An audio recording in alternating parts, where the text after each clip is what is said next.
નિયા કિચનમાં આપણું હાર્દિક સ્વાગત છે। આજે આપણે બનાવીશું લીલી હળદરનું શાક। લીલી હળદરનું શાક બનાવવા માટે કઈ કઈ સામગ્રીની જરૂર પડશે તે જોઈએ। તો લીલી હળદરનું શાક બનાવવા માટે ઘી, લીલી હળદરને ધોઈ છીણી લેવી, લીલું લસણ સમારી લેવું ઝીણું, કાજુ, દ્રાક્ષ, આદુ મરચાં લસણની પેસ્ટ, 2 ચમચી દહીં, ફ્લાવર, 1 ડુંગળી સમારી લેવી, વટાણા, ટામેટું, ઝીણી સમારેલી કોબી, પ્રમાણસર મરચું અને સ્વાદ અનુસાર મીઠું લઈશું। તો ચાલો આજે આપણે બનાવી લીલી હળદરનું શાક। તો સૌ પ્રથમ આપણે ગેસ ચાલુ કરીશું, તેની ઉપર એક વાસણ લઈ લઈશું અને તેની અંદર ઘી નાખીશું।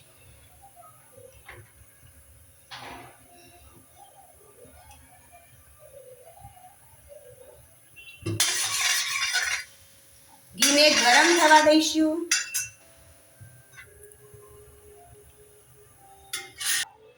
તો આપણું ઘી ગરમ થઈ ગયું છે અને હવે તેની અંદર ઝીણી છીણેલી આ લીલી હળદરને એડ કરીશું।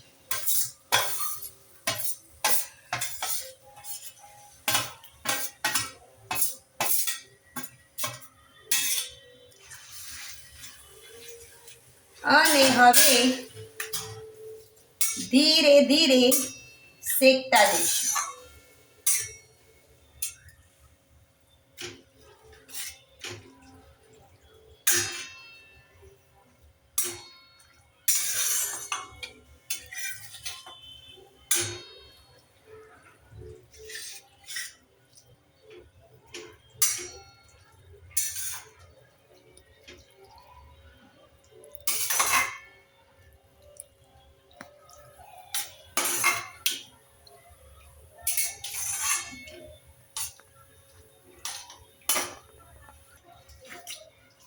તો હવે આપણે 4 કે 5 મિનિટ થઈ ગઈ છે અને તેની અંદર હવે એડ કરીશું લીલા લસણને।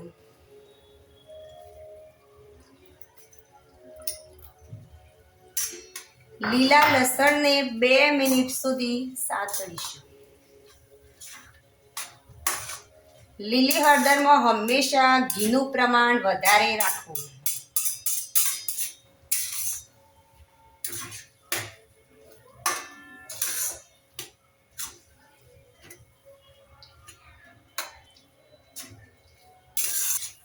તો હવે લીલા લસણને સાતળતા 2 મિનિટ થઈ ગઈ છે અને હવે તેની અંદર આદુ મરચાં અને લસણની પેસ્ટ નાખી દઈશું।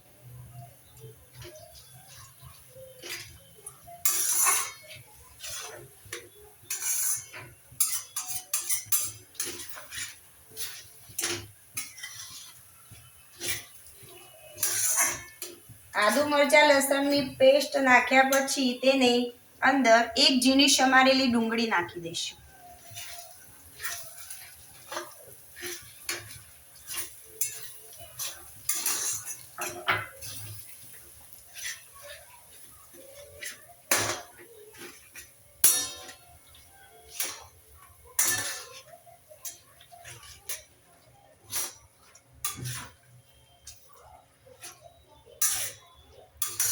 અને હવે તેની અંદર આપણે ફ્લાવર એડ કરીશું।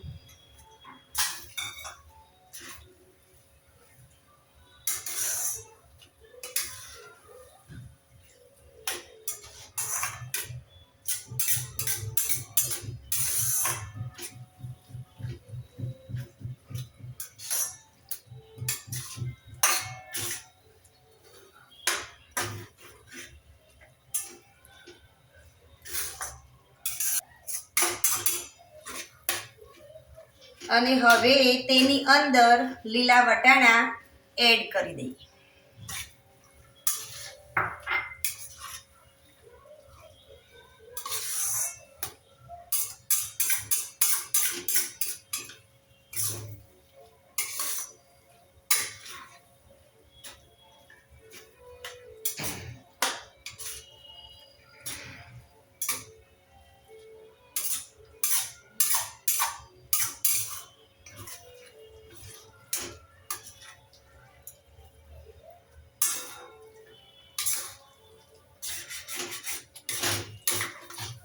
તો ચાલો હવે આપણા વટાણાને સોફ્ટ થતા લગભગ 10 મિનિટ થઈ ગઈ છે અને હવે તેની અંદર ઝીણી સમારેલી કોબીજને એડ કરી દઈશું.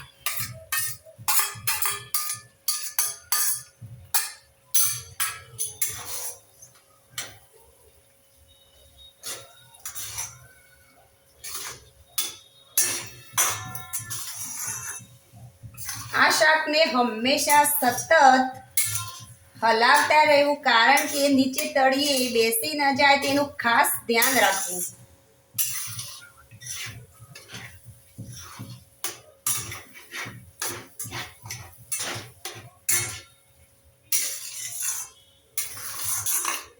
તો હવે આપણે આ કોબીને સોફ્ટ થતો 2 મિનિટ થઈ ગઈ છે અને હવે તેની અંદર આપણે કાજુ અને દ્રાક્ષ એડ કરી દઈશું.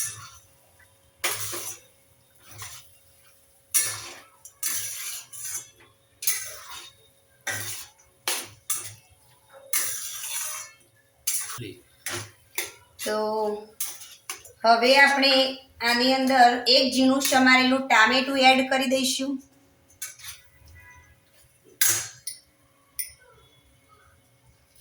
ટામેટાને લગભગ 2 મિનિટ સુધી સોફ્ટ થવા દઈશું.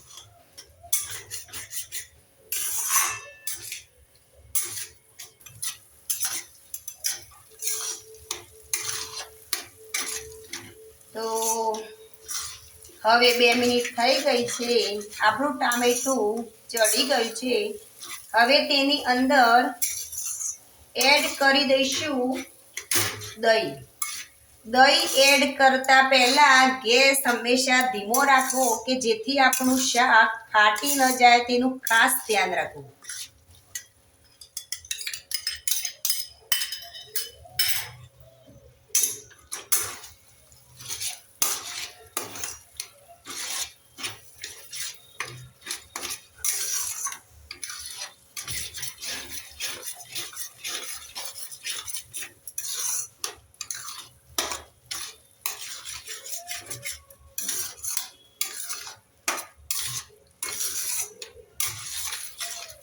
અને હવે સ્વાદ અનુસાર મસાલા કરીશું. મસાલાની અંદર સ્વાદ અનુસાર મીઠું નાખીશું,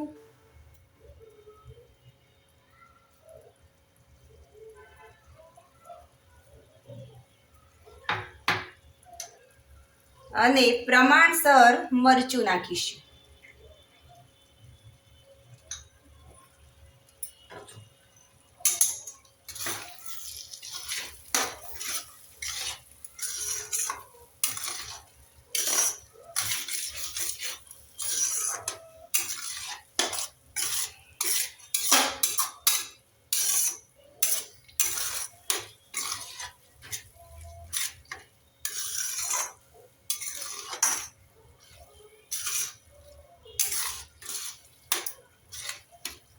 તો હવે આપણું આ શાક લીલી હળદરનું બનીને તૈયાર થઈ ગયું છે. હવે તેની અંદર વઘાર કરી લઈએ.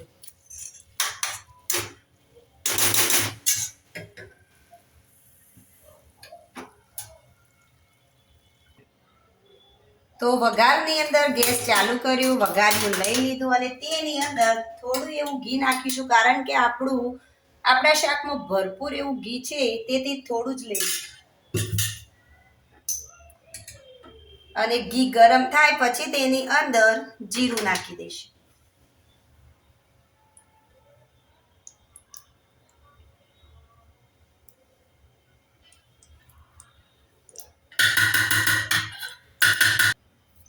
તો આપણું ઘી ગરમ થઈ ગયું, તેની અંદર જીરાને નાખી દઈશું. જીરું જેવું લાલાશ પડતું થાય તરત જ તેની અંદર વઘાર એડ કરી દેવું. તો ચાલો હવે આપણું આ શિયાળાનું સ્પેશિયલ લીલી હળદરનું શાક બનીને રેડી થઈ ગયું છે.